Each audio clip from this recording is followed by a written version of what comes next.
Noi non è che viviamo soltanto della nostra intellettualità, viviamo anche della nostra carnalità, grazie a Dio. E quindi questa carnalità che cos'è se non un'espressione della terra? La terra nel sangue e nel DNA di un autore che il cinema rimpiangerà, perché anche quando la sua filmografia ha esplorato altri temi, la natura e il suo rapporto con l'uomo non sono mai mancati. Piange il cinema, piange il Veneto e piange anche la Marca per la scomparsa di Ermanno Olmi.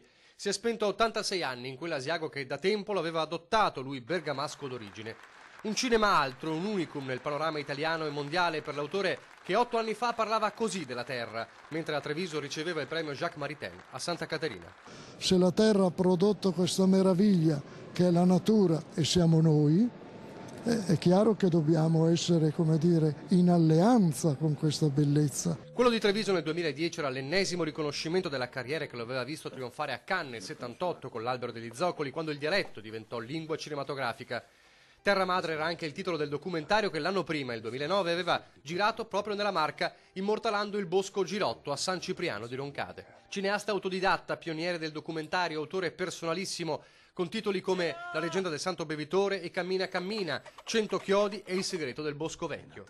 Cinema in lutto e in lutto cittadino sarà Asiago nel giorno dei suoi funerali in forma strettamente privata.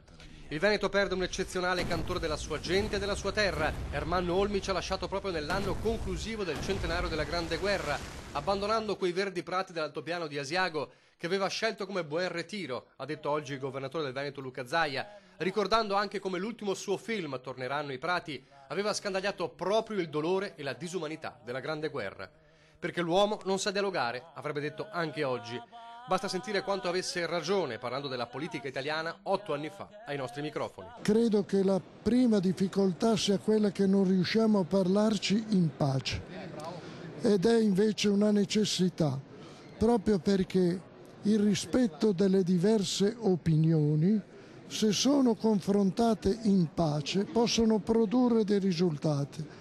Se invece per esprimere un'opinione dobbiamo entrare in conflitto, non arriveremo mai da nessuna parte.